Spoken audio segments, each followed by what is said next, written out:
You know, I don't want to use these videos to encourage illicit drug use. But I was given the option this morning. I could either talk about how the Lakers were eliminated from going to the NBA playoffs or the Dodgers lineup for 2022. Man, that's like comparing street crap to Heisenberg's blue meth.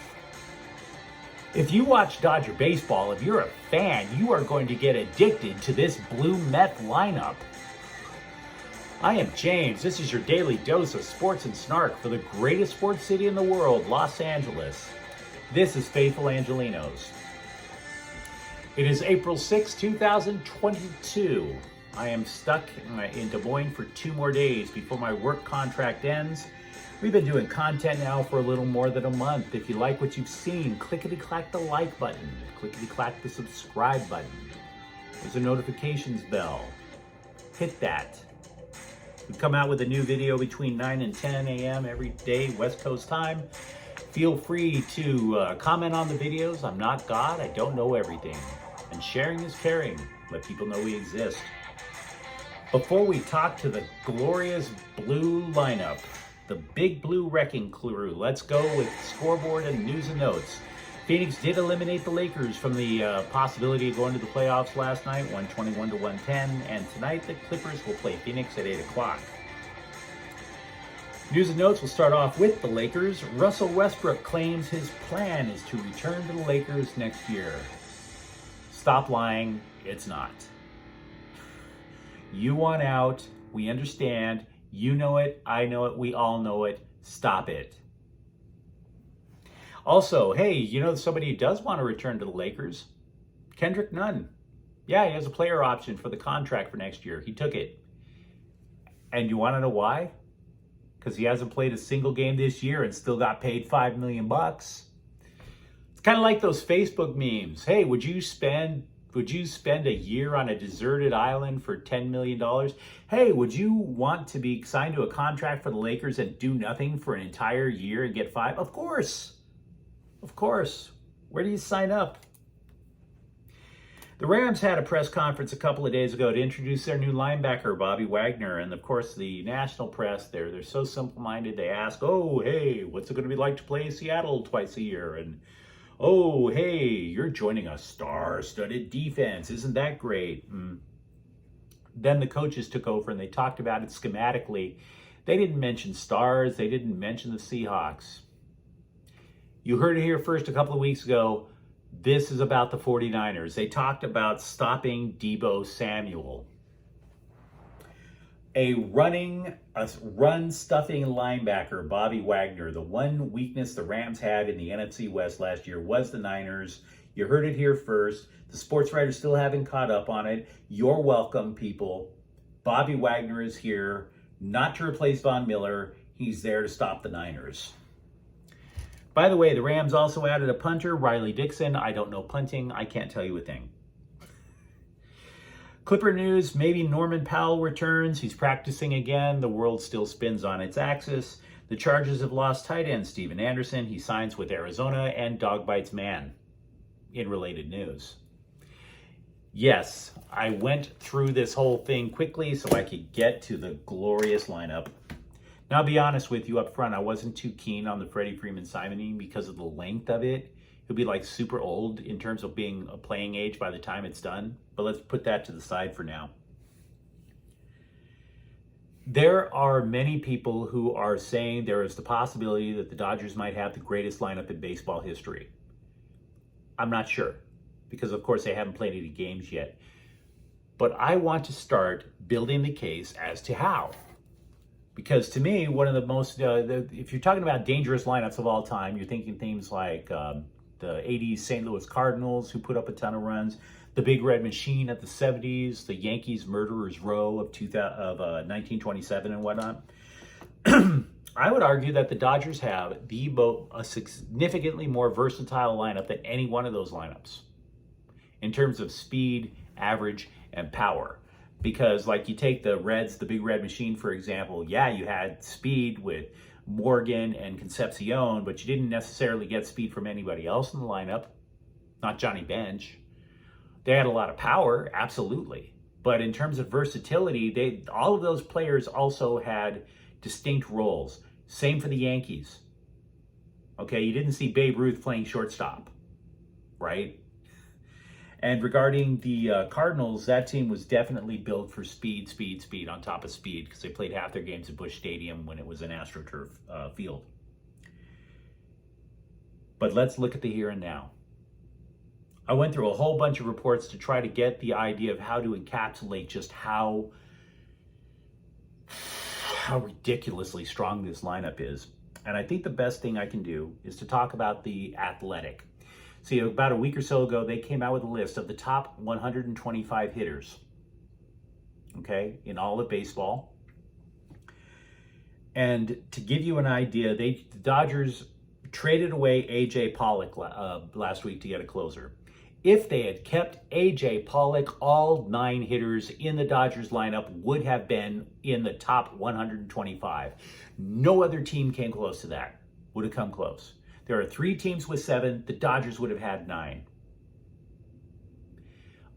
Mind-blowing. And then in addition to that, the Athletic, what they did was they broke down these top 125 in tiers. The top tier was franchise player level, the second tier was MVP caliber level, and then the third level was top starter level, and then the last 2 levels were, kind of above average. There was no player in the Dodger lineup of those 8 that was, quote, kind of above average. We're talking franchise players, MVP candidates, and top starters. No other team in Major League Baseball comes close after they ran all those analytical things. So we're going to start by giving you the Dodger lineup, the theoretical Dodger lineup, which of course changes through the course of the year. Mookie Betts, right field. Trey Turner, shortstop. Freddie Freeman, first base. Justin Turner in the cleanup hole at third, with Max Muncy as your probable DH. Will Smith at catcher, and probably Cody Bellinger, center fielder. Seventh, Chris Taylor in left, and Gavin Lux in second base. The only player not in the top 125 is Gavin Lux. And he's only had 400 at bats, and he's only 24, so he's only scratched the surface of his potential. A.J. Pollock, who I mentioned a moment ago, was traded to the White Sox to get a closer. We'll talk pitching later in the week. A.J. Pollock had 21 home runs, and in this lineup, he would have batted 9th. Your 9th place hitter having 21 home runs. Holy crap. Ridiculous. ESPN says this lineup will get elite production from at least 6 spots. That would be Freeman, Trey Turner, Betts, Smith, Muncy, and Justin Turner. You could easily see every single starter in that lineup getting more than 20 home runs this year. 6 of them last year were all-stars. 6. Now, I'm trying to not overwhelm you with numbers. Numbers do not translate that well when you're doing these things. What I am going to try to do instead is to break these players down in terms of tiers and in terms of where they fit in to show you just how dynamic this offense is. I had mentioned a moment ago that the Athletic used tiers, franchise players, and possible MVPs, etc. A franchise player, face of the franchise, the Dodgers have 3. Mookie Betts, Trey Turner, Freddie Freeman. Freddie Freeman, face of the Braves. Mookie Betts, face of the Red Sox. The Dodgers have 3. Absolutely crazy. Because you can't say, hey, see Mookie Betts in the Dodgers, because you might be thinking, hey, let's go see Freddie Freeman in the Dodgers. Let's go see Trey Turner in the Dodgers. It's crazy. And that is your 1, 2, 3 in the lineup. It is not going to be easy to start off the game in the first inning and get 1, 2, 3. It's going to be next to impossible. Not with those guys. In addition to that, statistically, only 4 players in Major League Baseball have had more than 100 home runs and more than 100 steals since 2016. Only 4 in the entire game. The Dodgers have 2. Mookie Betts and Trey Turner. They have 3 MVPs in their lineup. Betts, I'm sorry about that. They have Betts, Freeman, and Bellinger. I haven't even mentioned the fact that Will Smith hit 25 home runs and is probably the best hitting catcher in baseball. There is so much that this team can accomplish. It is bananas. Now, we haven't mentioned Max Muncy. There are scouts in Major League Baseball who say, you know what? He's the linchpin of the entire thing. He may not be the face of the franchise, but he's the linchpin. Chris Taylor was an all-star. Cody Bellinger last year stunk up the joint at the plate. He only hit 165. So that's why we had a video about him earlier in the week talking about he could be the weak link of the team. Having said that, in addition to being a former MVP, he's arguably the best defensive player at two positions, center field and first base. So what he doesn't provide you in offense, he takes away in defense from the other team. It is absolutely bonkers just how deep and how versatile. Now, we mentioned earlier about versatility. 6 of these players can play at least 3 positions. So let's say, I don't know, let's say you want to give a day off for Freddie Freeman. You slide Bellinger over, the offense keeps rolling. Let's say Cody Bellinger needs a day off. You slide Mookie Betts into center. Then you slide Chris Taylor. The offense keeps going. It keeps going. It's going to be relentless. This is one of the most relentless baseball teams you will ever see at the plate. It's bananas. I can't get over it. Hey, and then let's take a look from another angle. Let's say you're one of those old school types who believes in the whole lefty-righty thing through your lineup, you know, as a way to keep the pitchers off guard so they're not used to just throwing to right-handers or used to just throwing to left-handers. Okay, that's fair. Let's say you are a righty-lefty type of guy. Well, let's say for a moment that you take Freddie Freeman and you take him from number 3 and you put him into number 2 and you lower Trey Turner to number 3.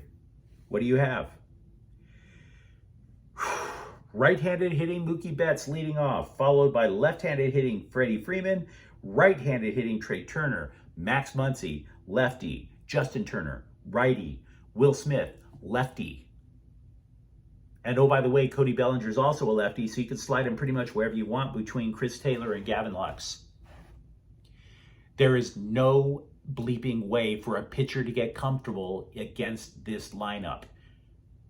Now, again, they haven't played any of the games, so we don't necessarily know if they are going to be, in fact, the greatest lineup ever seen. But it is absolutely breathtaking what the Dodgers have come up with. Absolutely breathtaking. If you're a Dodgers fan, I am trying to keep myself contained here, but if you're a Dodgers fan, you can't wait for Friday to come. Good God, what a lineup this is. Now, as you enjoyed today's video and the way I broke things down instead of flooding you with numbers, by all means, like and subscribe to the channel. We do talk LA sports every single day. My name is James. Thank you for watching. Faithful Angelenos is a Kian Corta El Queso production. Have a great day. Bye-bye.